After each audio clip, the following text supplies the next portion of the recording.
तो हम जो है जीएस 4 पेपर पर डिस्कस कर रहे थे एथिक्स पर। तो एथिक्स पर पहले तो हमने एथिक्स एंड मोरालिटी में डिफरेंसेस डिस्कस किया, right. What is the differences between ethics and morality, और what are the similarities between ethics and morality. These questions could be in examination. Here there are two words, sympathy and empathy. यहां पर भी दो शब्द हैं, questions भी दो ही तरह के बनते हैं। सिंपैथी एंड एम्पैथी में अंतर क्या है? Means what are the differences between sympathy and empathy, and what are the similarities between sympathy and empathy. Sympathy और empathy में समानताएं क्या हैं और अंतर क्या है? तो यहां पर हम दोनों शब्दों को पहले तो समझेंगे, इनफैक्ट इनकी मीनिंग क्या है, इनके यूजेस क्या है, राइट।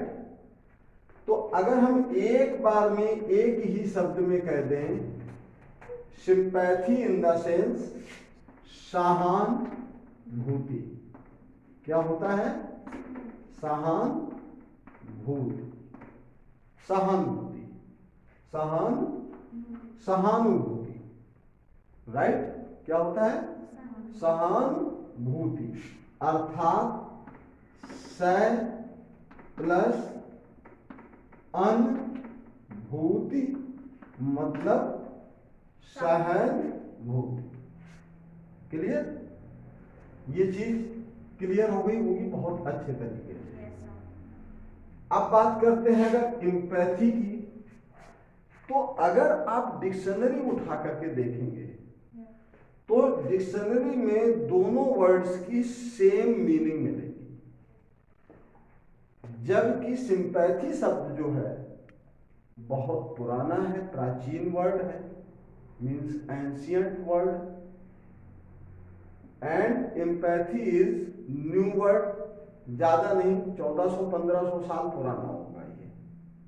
एम्पैथी जो वर्ड्स है ये सिंपैथी के कंपैरिजन में या कंपैरेटिवली टू सिंपैथी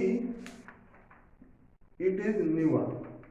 इसकी तुलना में अगर हम जाएंगे तो ये क्या है? बहुत ही न्यू वर्ड्स, राइट। और इतना भी न्यू नहीं है कि हम अनुमान लगाने लगे अभी शायद 2013-14 से जब से एथिक्स का पेपर होने लगा आईएएस के एग्जामिनेशन में तभी आया होगा, ऐसा नहीं है। हो गए इसको भी 1500-1600 साल हो सकते हैं, 1400, एक अनुमान। तो डिक्शनरी में अगर हम जाएंगे तो डिक्शनरी में इस वर्ड का भी यही मतलब है, क्या है? सहानुभूति। बट ऐसा है नहीं। एम्पैथी शब्द का अर्थ जो है सही मायने में है समान अनुभूति, समान अनुभूति, समानुभूति कह सकते हैं इसको। अगर हम इसको संधि विच्छेद करेंगे तो समान प्लस अनुभूति, समान अनुभूति का मतलब होता है एक जैसी अनुभूति करना। सर इसका सम अनुभूति होगा ना? सम समा सम अनुभूति, सम अनुभूति, हाँ शायद ऐसा ही होगा। सम अनुभूति मीन्स समान अनुभूति, समानुभूति। Is that clear? मतलब एक जैसी अनुभूति करना। Is that clear? तो मेरे ख्याल से सिंपैथी और एम्पैथी तो बड़े आराम से क्लियर हो गया। फिर हम आगे के 1 घंटे क्या करने वाले हैं? दो ही वर्ड तो हैं, समान अनुभूति और सहानुभूति, यही दो वर्ड्स तो हैं। और यही दो वर्ड्स हम पढ़ाने के लिए 20 किलोमीटर दूर से चल करके आए हैं और सुबह सुबह आए हैं। क्लियर? तो इसके पीछे उद्देश्य क्या है? Because of this is the question of IAS examinations paper 4। तो जो एथिक्स का पेपर होता है, जरा इसको भी जान लें फिर हम, क्योंकि एथिक्स का जो पेपर है इसके बारे में अलग अलग विद्वानों की, अलग अलग अध्यापकों की, अलग अलग स्टूडेंट्स की अलग अलग राय है। कुछ लोग ये मानते हैं एथिक्स का पेपर ज्यादा से ज्यादा फिलॉसफी पर डिपेंडेंट है। कुछ लोग इसे साइको से इंस्पायर्ड मानते हैं कि भाई साइकोलॉजी से ज्यादा इंस्पायर्ड है। कुछ ऐसा मानते हैं कि ये प्रैक्टिकल नॉलेज और सोशल साइंस से ज्यादा इंस्पायर्ड है। राइट? तो अगर कोई एक दृष्टिकोण आप बनाना चाहें GS4 एथिक्स के पेपर्स के बारे में, तो आप किसी एक सब्जेक्ट के ग्राउंड पर इसका जो है क्या नहीं बना सकते हैं, आप अपना पॉइंट ऑफ व्यू नहीं दे सकते। क्लियर?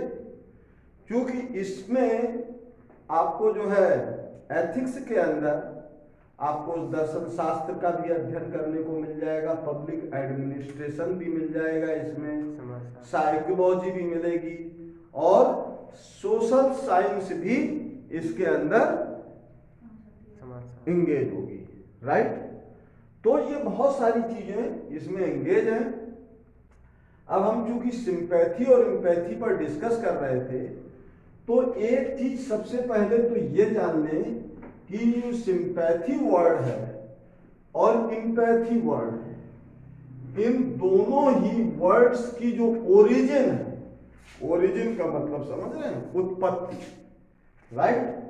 ये जो दोनों वर्ड्स हैं, इनकी अगर हम ओरिजिन पर जाएं, अर्थात इनकी उत्पत्ति पर जाएं, तो क्या है? Both the term come from same root.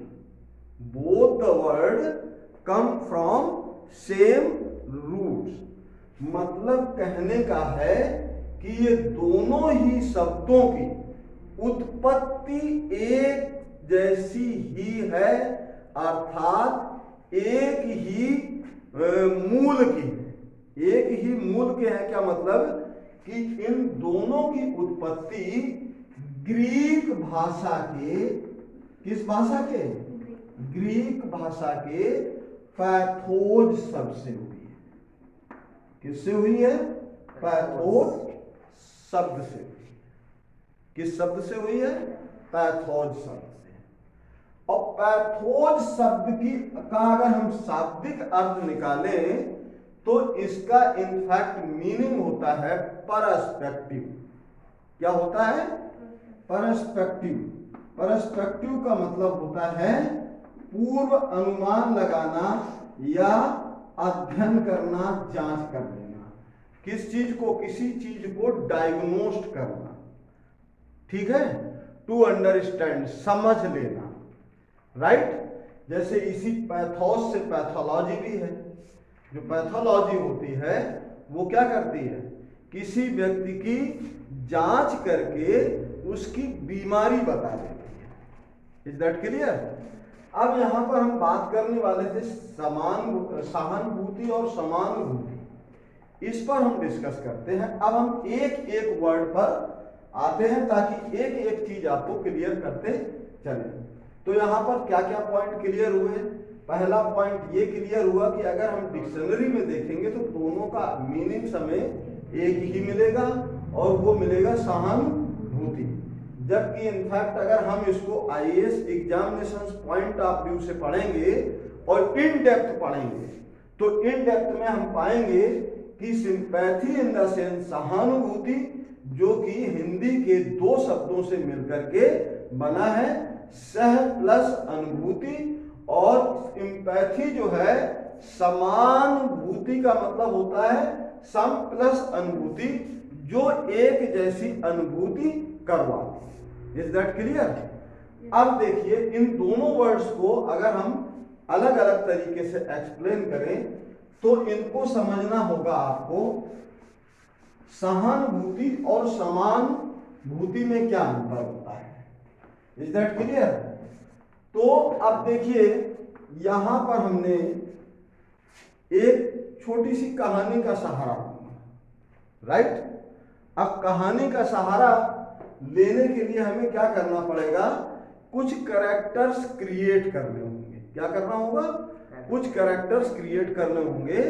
Just suppose ऐसा मान लीजिए कि इस क्लास में मतलब इस पूरी क्लास के अंदर कोई ऐसे स्टूडेंट्स हैं जो 3 स्टूडेंट्स जिनमें बड़ी क्या कहेंगे अच्छी मित्रता है।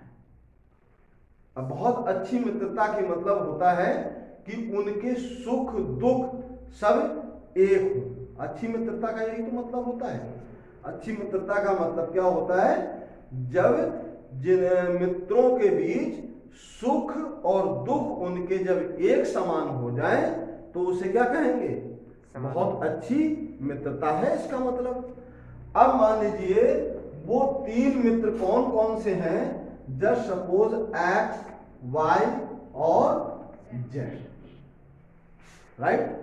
ये 3 फ्रेंड्स हैं एक्स, वाई, जेड, जो कि साथ पढ़ते हैं, साथ खेलते हैं, साथ कूदते हैं।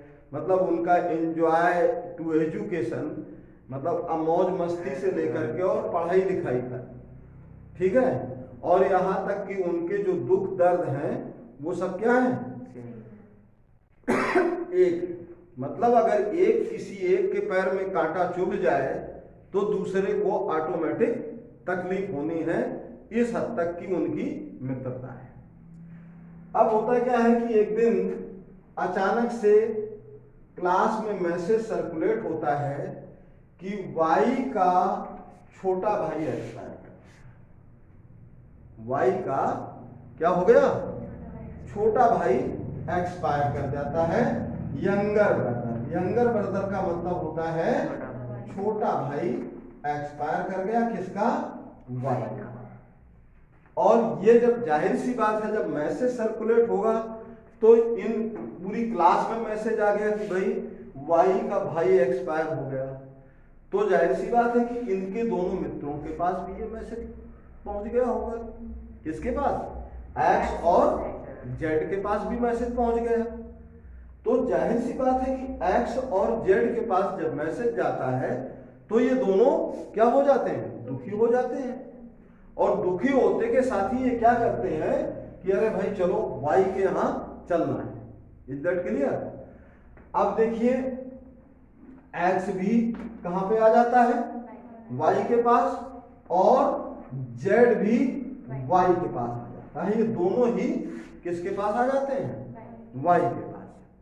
अब यहां पर देखना यह है कि इनमें से एक ऐसा है कैरेक्टर जो वाई के साथ सिंपैथी रखेगा और दूसरा ऐसा कैरेक्टर होगा जो वाई के साथ क्या करेगा? इम्पैथी रखेगा। सिंपैथी और इम्पैथी को यहीं पर समझने की जरूरत है। अब देखिए सिंपैथी कैसे है? जस्ट सपोज एक्स को यहां पर क्या है? सिंपैथी है वाई से। कैसे? बिकॉज ऑफ इसका भी एक्स का भी एक छोटा भाई है, यंगर ब्रदर इसका भी है, बट लाइफ ये क्या है? जीवित है, राइट? और जेड इसका भी एक छोटा भाई था, राइट? यहां पर मैंने क्या कहा? था। इसका मैंने कहा है। एक्स का छोटा भाई है और जेड का छोटा भाई था। It means now he is no more. अब वो नहीं। Is that clear? तो जब जेड को ये पता चलता है कि इसका छोटा भाई एक्सपायर हो गया और ये इस समस्या को ऑलरेडी पहले फेस कर चुका है, क्योंकि मैंने क्या कहा?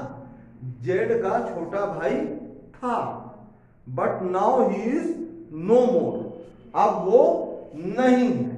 It means he had been passed away from this world, वो इस दुनिया को छोड़ करके जा चुका है। तो जिस समय जेड का छोटा भाई इस संसार को छोड़ करके गया था और जब वो एक्सपायर हुआ था, तो इस जेड को किस हद तक कष्ट हुआ होगा, क्या पीड़ा रही होगी उसकी, राइट। तो जेड जो पीड़ा महसूस कर रहा है वाई के प्रति जो पीड़ा जेड के पास होगी वो एक्स के पास नहीं होगी। वैसे भी हिंदी में एक कहावत है, जाके पैर न जाए बेमाई, वो का जाने पीर पराई। जाके पैर न जाए बेमाई, वो का जाने पीर पराई।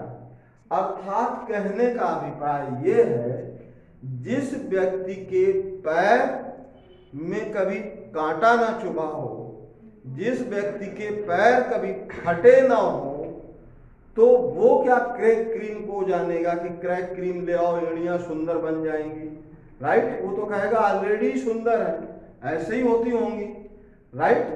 तो जिसके पैर में कभी कांटा ना चुभा हो, वो कांटे की उस चुभन को कभी उस हद तक महसूस नहीं कर सकता है जिस हद तक जिसके पैर में कांटा चुभा है वो महसूस करता है, राइट।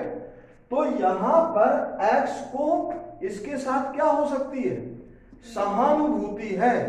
लेकिन चूंकि जेड इस सिचुएशंस को ऑलरेडी फेस कर चुका है, क्योंकि उसका भाई पहले एक्सपायर हो चुका है, तो ये जेड जो है वाई के साथ क्या रखेगा, समानुभूति अर्थात इंपैथी रखेगा।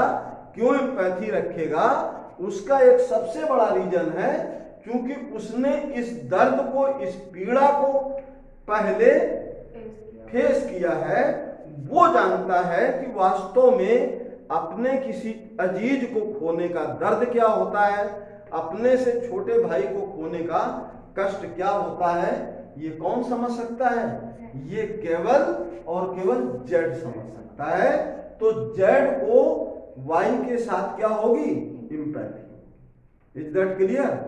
तो यहां पे सहानुभूति जो शब्द है, ये जो है कब होता है, ये मान लीजिए हमने जैसे किसी को कष्ट में देखा, जस्ट सपोज हम कई बार जो है हमारी सहानुभूति किसी के साथ भी हो जाती है, और वो क्या सहानुभूति होती है, जस्ट सपोज हमारे पास कोई आया, उसने अपनी हमें कोई कथा व्यथा सुनाई, कोई पीड़ा, अपना दर्द बताया, तो उसका दर्द सुन करके हमें क्या होगी, उसके प्रति सहानुभूति होगी, सहानुभूति होगी। अब उस सहानुभूति के चलते या उसकी सहानुभूति से इंस्पायर्ड होकर के, प्रेरित होकर के, हो सकता है मेरे मन में बात आ जाए कि मैं उसकी कोई मदद कर दूं, या हो सकता है कि उसको भी जो है हम एक कान से सुने और दूसरे कान से निकाल दें। Is that clear. लेकिन इम्पैथी जो चीज होती है ये बिल्कुल अलग चीज होती है। इम्पैथी के अंदर क्या होता है कि इंसान खुद भुक्त भोगी होता है। Is that clear. या इसको एक दूसरे एग्जांपल से और समझते हैं कि एक क्या होता है कि जैसे जस्ट सपोज कोई एक डॉक्टर है, और डॉक्टर जब स्टूडेंट, मेडिकल स्टूडेंट होता है, और जब वो फर्स्ट टाइम किसी पेशेंट का ऑपरेशन होते देखता है, तो बड़ा ही डिस्टर्ब हो जाता है, क्योंकि उसे बड़ा कष्ट रहता है। अरे यार क्या इंसान है, इंसान को बताओ ऐसे जानवर की तरह काट फाड़ देते हैं, राइट। वो फील करता है उस समय। लेकिन एक स्टेज ये आती है कि वो यूज टू हो जाता है, उस चीज को देखते देखते क्या हो जाता है, यूज टू हो जाता है। तो उसको कहते हैं फटीग, मतलब ये साहित्यिक भाषा का शब्द है। कॉम्पनसेट फटीग मीन्स कॉम्पेशनेट हो जाता है, कॉम्पेशन हो जाता है, कॉम्पेशन फटीग हो जाता है, मतलब वो टायर्ड हो जाता है, यूज टू हो जाता है उस चीज को देखते हुए। मान लीजिए उसने एक ऑपरेशन देखा, पहली बार ऑपरेशन देखा, बड़ा विचलित हुआ, और विचलित होते होते एक स्थिति ये आती है कि वो लास्ट में जब वो रोज देखता है कि यार ये तो रोज ही चीड़-फाड़ होती रहती है, तब फिर वो उसको बहुत ज्यादा परेशानी नहीं होती है। इसका मतलब है कि वो उस सिचुएशंस, उस स्थिति को देख देख करके क्या हो जाता है, थक चुका होता है। Is that clear? अब यहाँ पर इसको और डेप्थ समझने की जरूरत है, सिंपैथी और एम्पैथी को। ये एग्जांपल्स तो मेरे ख्याल से बहुत अच्छे तरीके से समझ में आ गया होगा कि हम जिस सिचुएशंस को एक बार जी लेते हैं और उस सिचुएशंस में हमें जो कष्ट होता है, जब हम उसी सिचुएशन में किसी और को देखते हैं तो हम क्या महसूस करते हैं, हम वही कष्ट महसूस करते हैं, वही दर्द महसूस करते हैं जो हमने उस समय महसूस किया था। जब सपोज कोई आदमी कभी जीवन में नदी के किनारे ही ना गया हो और वो किसी को डूबता हुआ देख ले, तो चूंकि वो खुद तो कभी जीवन में गया नहीं, खुद कभी वो डूब नहीं रहा था, तो डूब करके बचने का प्रयास नहीं किया, तो वो डूबने वाले के कष्ट को क्या समझेगा कि उस समय उसके अंदर उसकी मनोदशा क्या होगी, उस समय उसके मन में क्या चल रहा होगा। Is that clear? लेकिन अगर कभी कोई व्यक्ति उस सिचुएशन में कभी फंस चुका हो कि वो कभी अचानक किसी नदी, नहर, तालाब में नहाने गया हो और उस नहाते समय अचानक से उसका पैर फिसल जाए और पानी की गहराई में जाकर के वो डूबने वाला हो और डूब करके मरने जा रहा हो, उस समय वो किसी तरीके से या तो खुद या किसी की मदद से जब बाहर आया हो, तो उस समय उसको अपनी जिंदगी की कीमत जब समझ में आएगी और उसी सिचुएशन में जब किसी और को देख लेगा तो उसके लिए उसके प्रति वही फीलिंग्स आएंगी जो उसने अपने लिए महसूस की थी, जो अनुभूति की थी उसने। Is that clear? तो उस मनोदशा का नाम है एम्पैथी और एक फीलिंग्स का नाम है सहानुभूति। मीन्स दोनों में अंतर समझ लीजिए। एम्पैथी क्या है? एम्पैथी एक मनोदशा है, राइट? और ये सिंपैथी क्या है? एक फील है, मीन्स महसूस है। अब देखिए दोनों चीजों को समझने की जरूरत है और यहां पर समझने की बात यह है कि ये सिंपैथी क्या है, पहले तो ये जान लें। सिंपैथी क्या है? Feel, right? ये सिंपैथी क्या है? फील है, एक फील है या इसको हम फीलिंग्स कह सकते हैं, राइट? और ये एम्पैथी क्या है? This is state of mind. State of mind का मतलब मनोदशा, या इसको हम दूसरी भाषा में अगर और अच्छे तरीके से कहें तो वी अंडरस्टैंड, हम समझते हैं, राइट? हम समझते हैं, या इसको हम कह सकते हैं टू अंडरस्टैंड, टू नो। क्या कह सकते हैं? टू नो और टू अंडरस्टैंड, और we understand the state of mind. The state of mind मतलब किसी की मनोदशा को समझना क्या है? एम्पैथी है। और मनोदशा की को हम कब समझते हैं? जब हम कभी उस सिचुएशंस को फेस कर चुके होते हैं। अगर हमने इस सिचुएशंस को फेस नहीं किया है तो हम किसी और की स्टेट ऑफ माइंड को नहीं समझ सकते। Is that clear? अच्छा, सिंपैथी के लिए क्या है? सिंपैथी के लिए कष्ट का होना जरूरी है। क्योंकि आपने कभी देखा होगा जब कोई एंजॉय कर रहा होता है तो हम उसके प्रति कोई सिंपैथी नहीं रखते हैं। Is that clear? तो ये डिफरेंसेस है। हम सिंपैथी किसी को के साथ कब दिखाते हैं, कब शो करते हैं? When we show sympathy.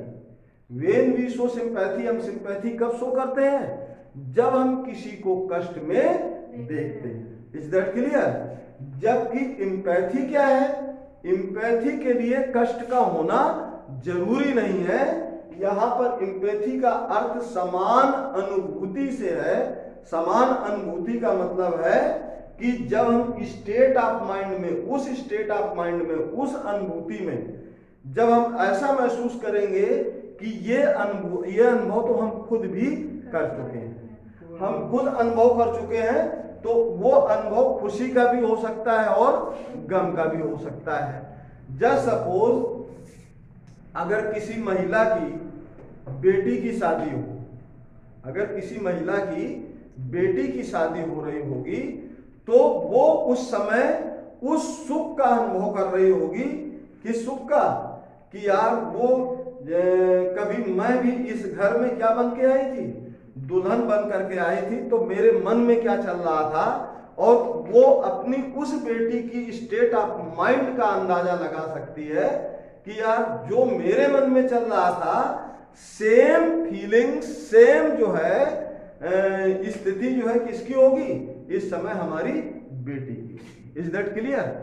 या किसी जस्ट सपोज आप जब आपने पहली बार बोर्ड का एग्जामिनेशन दिया था, पहली बार जब बोर्ड का एग्जामिनेशन दिया था, तो फर्स्ट अटेम्प्ट आपने शायद 10th में दिया होगा, और बहुत पुराने समय के स्टूडेंट्स जो हुआ करते थे वो 8th और 5th का भी बोर्ड एग्जामिनेशन दिया करते थे। लेकिन अगर हम आज के टाइम की बात करें, तो एक स्टूडेंट जब पहली बार 10th का एग्जामिनेशन देता है, तो उसको अपने रिजल्ट आने की बड़ी बेचैनी रहती है। Is that clear? और जब रिजल्ट आ जाए और 10th में उसे ये पता चल जाए कि उसने क्या किया है, टॉप किया है, राइट, तो उसे मतलब ये लगता है कि उसने दुनिया का सबसे बड़ा खजाना लूट लिया है। वो कितना एंजॉय करता है, उसके मन में कितनी बेचैनी थी इस रिजल्ट को लेकर के। और ठीक इसके बाद 10th के बाद वो बहुत सारे एग्जामिनेशन पास करता है, इंटर करता है, ग्रेजुएशन करता है, पोस्ट ग्रेजुएशन करता है, तो वो उनमें उतनी उसको खुशी नहीं मिलती है। वो चूंकि पता है ना, उसको कई बार तो स्टूडेंट को खुद ही पता होता है, हर पढ़ने वाले स्टूडेंट को पता होता है कि पढ़ने वाले को भी और ना पढ़ने वाले को भी, कि हमारा आने वाला रिजल्ट क्या है। Is that clear? तो बहुत सारे एग्जाम क्वालिफाई करता है, लेकिन जो खुशी उसे फर्स्ट एग्जाम पास करते हुए हुई थी, वो शायद किसी और एग्जाम पास करते हुए उतनी नहीं होती है। अगर उसी जगह उस स्टूडेंट को जब पहली बार किसी अच्छी उसकी मनचाही पोस्ट जब होल्ड करता है, मनचाही पोस्ट होल्ड करने का मतलब है जैसे किसी स्टूडेंट का सपना है कि वो आईएएस ऑफिसर बनेगा, और उसे अगर मान लीजिए उसने आईएएस का एग्जाम दिया, प्रीलिम्स क्वालिफाई कर गया, फिर मेंस क्वालिफाई कर गया, जैसे ही इंटरव्यू में क्वालिफाई करता है, तो जो उसे अनुभूति होती है, तो उसके बाद किसी भी स्टूडेंट का अगर होगा, तो सबसे ज्यादा एम्पैथी किसकी होगी? एम्पैथी स्ट्रांग उसकी होगी जो ऑलरेडी आईएएस बन चुका है, राइट। वो समझ सकता है आईएएस बनने की खुशी क्या है, ना कि जो आईएएस नहीं बना है वो आईएएस बनने की खुशी को महसूस नहीं कर सकता है, या सक्सेसर्स की जो है मनोदशा को, स्टेट ऑफ माइंड को वो नहीं पढ़ सकता है। तो ये चीज मेरे ख्याल से सिंपैथी और एम्पैथी जो है बहुत अच्छे तरीके से समझ में आ रहा होगा। अब इसी में हम बात करते हैं, ये चीज तो समझ में आ गई आप लोगों को, क्या क्या समझ में आया कि सिंपैथी और एम्पैथी में क्या अंतर है। सबसे पहला अंतर तो ये है कि ये महसूस करने की चीज है, और इसका जो है ये सिंपैथी केवल तब शो होती है जब कोई कष्ट में होता है, और एम्पैथी क्या है, एम्पैथी के लिए कष्ट का होना जरूरी नहीं है, ये जॉय एंड सोरो इक्वल एंजॉय करती है, राइट। क्योंकि इसमें एम्पैथी के वशीभूत हम क्या करते हैं, किसी के जॉय भी एंजॉय करते हैं, मतलब किसी का आनंद में भी हम एंजॉय कर लेते हैं, और उसके कष्ट में भी हम क्या हो कर लेते हैं, दुखी भी हो लेते हैं। तो ठीक है, तो joy and sorrow both we can share, हम दोनों ही शेयर कर सकते हैं। अब जैसे जस्ट सपोज अगर मान लीजिए एक जो है पब्लिक सर्वेंट, क्या है, पब्लिक सर्वेंट या सिविल सर्वेंट, ध्यान दीजिए, अगर जस्ट सपोज एक जो है क्या है, पब्लिक सर्वेंट है, इस पब्लिक सर्वेंट को अंग्रेजी में सिविल सर्वेंट भी कहते हैं। यू नो दैट, क्या कहेंगे? Civil servant, right. ये मान लीजिए कोई है और ये बहुत ही ईमानदार है। क्या है? बहुत ही ईमानदार, मीन्स टू मच ऑनेस्ट, बहुत ईमानदार व्यक्ति है। और इतना ईमानदार है कि ये जो है किसी के साथ कोई अन्याय होते देख ही नहीं सकता है। और अगर अन्याय हो रहा है तो अन्याय करने वाला, चाहे वो नेता हो या अभिनेता हो या इसका कोई उच्च अधिकारी हो, इसके अंदर एक पैशन है। क्या पैशन है? क्योंकि being a civil servant, being a public servant, he wants to serve the country, he wants to serve its people। ये अपने देश के लोगों की जो है क्या करना चाहता है? सेवा करना चाहता है। अब सेवा में क्या होता है, कई बार पॉलिटिकल पावर्स आड़े आने लगते हैं, कई बार जो ऑफिसर शाही होती है वो हावी होने लगती है। अब ऑफिसर शाही में से लेकर के पॉलिटिक्स में सब जगह करप्शन है। सब चाहते हैं कि तुम भी हमारी तरह हो जाओ, बट इसके अंदर क्या है? एक पैशन है, टू सर्व द पीपल, लोगों की सेवा करने का इसका एक पैशन है, एक जुनून है। और इस जुनून के चलते जब ये सही काम करता है तो इसको क्या कर दिया जाता है? सस्पेंड कर दिया जाता है। अब सस्पेंड कितने बार करोगे किसी को? ये चूंकि ईमानदार व्यक्ति है, सस्पेंड होते होते इसकी सर्विस भी काफी पहुंच गई और इसका एज भी मान लीजिए 55 ईयर्स हो गया। अब तो 5 साल ही बचे हैं इसके सस्पेंड होने में, राइट। और इसी बीच ये इसने 30 साल की उम्र में सर्विस ज्वाइन की थी एज ए सिविल सर्वेंट, और ये जो है पहुंच गया कितने का? 55 साल का। इट मीन्स इसने 25 वर्ष सेवाएं कर ली, और इन 25 वर्षों में इसने बहुत सारे ईमानदार लोगों को देखा और बहुत सारे बेईमानों को देखा। और इसको ये व्यक्ति यूज टू हो गया, सस्पेंड होने का आबादी हो गया, इसको बहुत ज्यादा फर्क नहीं पड़ता है। बट एक 27 इयर्स का नौजवान लड़का जो सेम पोस्ट होल्ड करता है जो कभी इस 55 साल वाले व्यक्ति ने होल्ड की थी। Is that clear? और इस व्यक्ति के अंदर भी चूंकि ये 27 साल का जो नौजवान है, इसके अंदर भी एक पैशन है, एक ईमानदारी है, एक जुनून है। कि वो जुनून क्या है? He wants to serve its people and its country। वो अपने देश और अपने लोगों की जो है क्या करना चाहता है? सेवा करना चाहता है। और जब ये ईमानदारी से सेवाएं देना चाहता है, अपनी सेवाएं करना चाहता है लोगों की, अपने देश की सेवा करना चाहता है, तो बेईमान लोग इसके रास्ते में आते हैं और ये कहते हैं कि भाई तुम भी ब्राइब लो और जो है चलने दो जैसे चल रहा है सब कुछ। अब इसको जो है ये चीज नहीं पसंद है। और होता क्या है कि मान लीजिए किसी नेता से, किसी अभिनेता से, किसी उस मंत्री से इनकी बात बिगड़ गई, और बिगड़ते के साथ ही इनकी ईमानदारी की सजा इनको ये मिली कि इस 27 साल के नौजवान लड़के आकाश को क्या कर दिया गया? इसके जॉब से इसको सस्पेंड कर दिया गया। अब जैसे ही आकाश सस्पेंड होते हैं तो आकाश के जो भी बैचमेट थे, तो वो बैचमेट तो सारे सिस्टम में मिल चुके हैं। सिस्टम में जैसे कि हमारे देश में क्या है कि करप्शन से बचाव के लिए बहुत सारे डिपार्टमेंट बने। एसीबी बन गया, एसीबी मतलब एंटी करप्शन ब्यूरो। लेकिन बाद में होता क्या है, चाहे वो एसीबी हो या सीबीआई हो या अन्य कोई हो, ऑल आर जो है part of this corrupted system. Means सभी जो है उस करप्टेड सिस्टम के जो है क्या है? पार्ट हैं, या तो पार्ट हो जाते हैं या उन्हें बना दिया जाता है। Is that clear? जब इसको सस्पेंड होता है आकाश, तो इसके जो बैचमेट हैं, तो बैचमेट्स में 2 तरह की रिलेशंस होते हैं हमारे। या तो उनसे अच्छे संबंध रहेंगे हमारे, या बैचमेट होने के नाते उनमें क्या होगी? आपस में ज्वेलसी भी हो जाती है, क्योंकि हर किसी को तरक्की करनी होती है। अब तरक्की जो लोग अपने सिस्टम में मिल जाते हैं, सिस्टम के साथ चलने लगते हैं, तो वो तो अपनी जो है चापलूसी करके या किसी तरीके से सिस्टम का पार्ट बन करके अपनी तरक्की कर लेते हैं। लेकिन समस्या हमेशा एक ईमानदार व्यक्ति के लिए खड़ी होती है, और ईमानदार व्यक्ति के लिए वो घड़ी सबसे बड़ी चैलेंजिंग होती है। वो एक ऐसी स्थिति होती है, एक ऐसी सिचुएशन होती है जब वो समझ नहीं पाता है, means he is unable to understand what is right और व्हाट इज रॉन्ग। वो एक ऐसी स्थिति उत्पन्न हो जाती है जब वो ये नहीं समझ पाता है कि यार क्या सही है और क्या गलत है, व्हाट टू डू और व्हाट टू नॉट, क्या करें और क्या ना करें। अब ये जैसे ही सस्पेंड हो जाता है तो इसके बैचमेट इसके साथ क्या शो करते हैं, सिंपैथी। यार आकाश तुम सस्पेंड हो गए, मुझे इसके लिए बड़ा बुरा लग रहा है।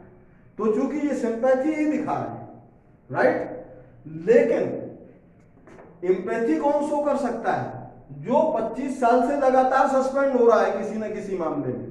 क्योंकि इसे पता है कि जब कोई ईमानदार व्यक्ति बिना किसी गलती के जब पनिश किया जाता है तो उसके स्टेट ऑफ माइंड, उसका जो स्टेट ऑफ माइंड है, उसकी जो मनोदशा है, वो किस हद तक विकृत हो सकती है। वो व्यक्ति डिप्रेशन में जा सकता है, वो व्यक्ति सुसाइड अटेम्प्ट कर सकता है, कुछ भी कर सकता है। तो अब मान लीजिए जैसे ही इस 55 इयर्स के व्यक्ति को पता चलता है और उसने देखा कि यार ये जो लड़का था आकाश, अभी नौजवान लड़का है, अभी इसने सर्विस ज्वाइन की, ही इज वेरी ऑनेस्ट, और इसको भी जो है क्या कर दिया गया है, सस्पेंड कर दिया गया है। तो ये इसने चूंकि ये एक्सपीरियंस अपनी लाइफ में क्या किया है, फेस किया हुआ है, और जैसे ही ये एक्सपीरियंस को इसने फेस किया है तो ये फेस करने के नाते ये तुरंत तत्काल प्रभाव से अगर आकाश को संपर्क करता है और आकाश से कहता है अरे डोंट माइंड यार, it's a part of job, ये जो है क्या है, एक जॉब का हिस्सा है, इसलिए आप बिल्कुल चिंता मत कीजिए। मुझे पता है कि you are very honest person, हमें पता है कि आप बहुत ईमानदार व्यक्ति हो, और चिंता मत करो, आपका कोई कुछ बिगाड़ नहीं सकता है, इतना मैं जानता हूं। अगर ये बूस्टअप करेगा तो इसको ये समझ में आएगा, और इसने अगर ये कह दिया कि यार मुझे पता है सस्पेंशन होने का क्या दर्द होता है, मुझे ये भी पता है जब कोई व्यक्ति ईमानदार होता है और पनिशमेंट मिलता है तो उसे कितना कष्ट होता है, because of look at me, मेरी तरफ देखो, लुक एट मी, मेरी तरफ देखो, मुझे 55 साल मेरी एज है और 25 साल से मैं लगातार सस्पेंड होता आ रहा हूं। अब चूंकि मुझे परवाह नहीं है, तो परवाह इसको क्यों नहीं है, ये जो है क्या हो गया है, 25 सालों में सस्पेंड होते होते होते होते ये क्या हो गया, कॉम्पेशनेट हो गया, कॉम्पेशनेट फटीग। फटीग मतलब ये यूज टू हो चुका है, थक चुका है। कॉम्पेशनेट का मतलब, कॉम्पेशनेट, फटीग, फटीग ये वो साहित्यिक वर्ड है, ये इस एक्सपीरियंस को लेते लेते जो है क्या हो चुका है, थक चुका है। फटीग का मतलब यहाँ पे थक चुकने से होता है, इज दैट क्लियर। ये इतना थक चुका है, और इसको जो है जो उसके सस्पेंशन का दर्द है, ईमानदारी में पनिशमेंट का जो दर्द है, वो सही मायने में कौन कर सकता है, एक्सप्लेन कर सकता है, ये व्यक्ति कर सकता है जो 55 साल का है और पिछले 25 साल की नौकरी में लगातार ईमानदारी के लिए पनिश किया जा रहा है। Is that clear. तो मेरे ख्याल से ये चीज क्लियर हो गई होगी, सिंपैथी और एम्पैथी। अब यहां पर थोड़ा सा और समझने की जरूरत है। सिंपैथी का एक मतलब और भी होता है, वो क्या होता है, सिंपैथी का मतलब होता है एबिलिटी। अब किस चीज की एबिलिटी, एबिलिटी का मतलब ability to feel, ability to feel someone's or others sorrows, दूसरों के कष्ट को महसूस करने की योग्यता का नाम है सिंपैथी। सिंपैथी क्या है, ये क्या, एबिलिटी का मतलब तो समझते ही हैं आप लोग, क्या होता है, योग्यता। क्या योग्यता क्या है? एबिलिटी टू फील समवन और अदर सोरो, किसी के या किसी दूसरे के दुखों को महसूस करने की योग्यता को क्या कहते हैं? सिंपैथी कहते हैं। अब यहां पर अगर हम एम्पैथी की बात करें तो एम्पैथी का मतलब भी एबिलिटी ही होता है, और एबिलिटी का मतलब अगर यहां पर योग्यता है तो यहां पर भी क्या रहेगा? योग्यता ही रहेगा। लेकिन यहां पर हम एबिलिटी टू फील नहीं करेंगे, क्या लिखेंगे? Ability to understand, ability to understand और ability to know the joy और सॉर्रो। ये जो है, क्योंकि हमने आपको बताया एम्पैथी के लिए कष्ट का होना जरूरी नहीं है, ये जॉय में को भी क्या कर सकता है? महसूस कर सकता है, समझ सकता है, और किसी के कष्ट को भी समझ सकता है।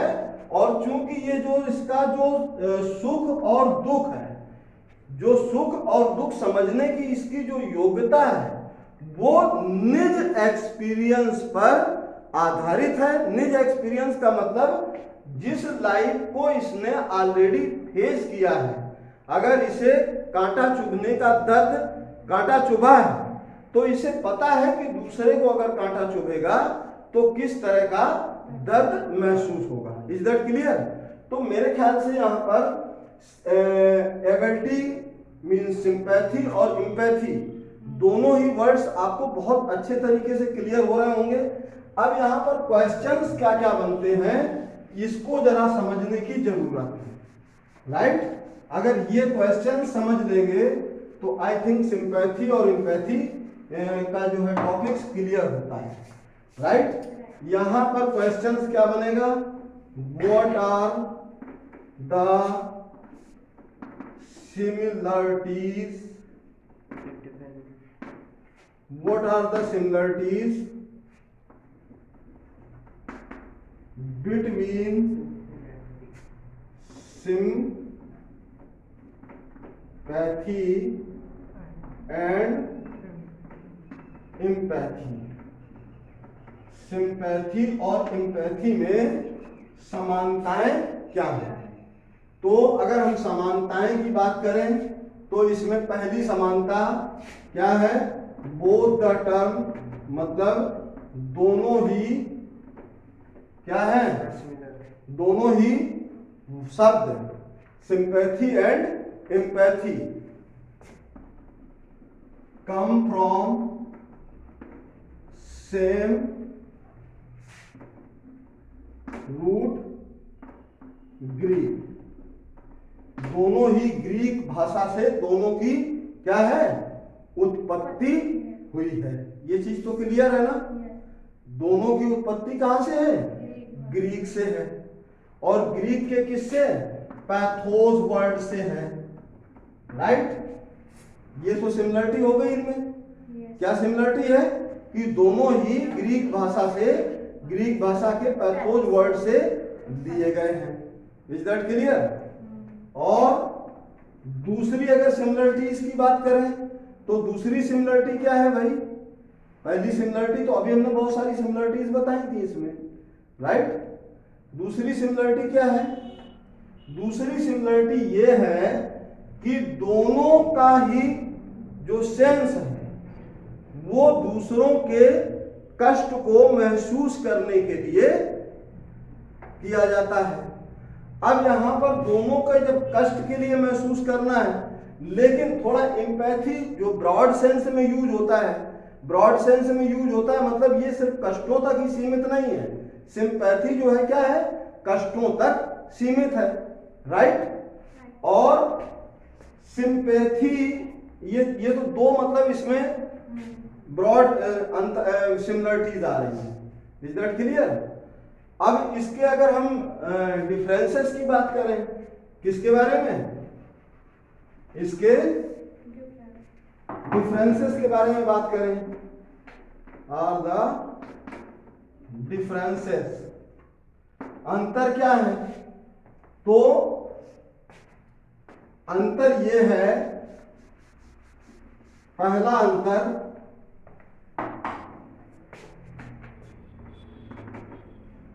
Empathy is based on self experience,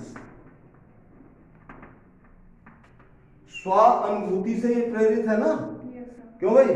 जब तक हमें जो हमने किसी खुशी में, किसी गम में जो हमने स्वयं का अनुभव किया होगा, वही अनुभव हम उस समय किसके लिए कर रहे होते हैं? दूसरों के लिए कर रहे होते हैं। Is that clear? मतलब अगर ये, अच्छा दूसरी चीज, ये सिंपैथी केवल कष्ट के लिए होता है, जबकि एम्पैथी जो है किस सिचुएशन में यूज कर सकते हैं? दोनों ही सिचुएशंस में यूज कर सकते हैं। अब इसमें अगर हम सिंपैथी और एम्पैथी के लेवल्स पर जाएं, सिंपैथी और एम्पैथी के लेवल्स पर जाएं, तो सिंपैथी का जो लेवल्स है वो 3 लेवल्स है। सिंपैथी का जो लेवल है वो क्या है? 3 लेवल है। अब वो 3 लेवल क्या है? ठीक है, तो सिंपैथी का जो फर्स्ट लेवल है कॉग्निटिव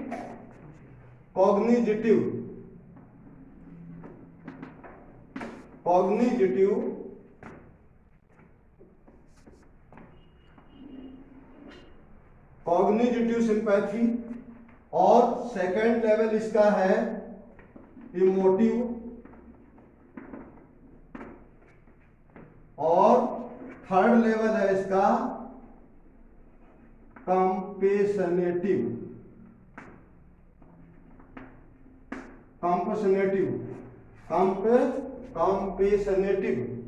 राइट? तो ये 3 लेवल है। तो अब यहां पे कॉग्निटिव सिंपैथी क्या है? कॉग्निटिव का मतलब होता है संज्ञात्मक। क्या है? संज्ञानात्मक।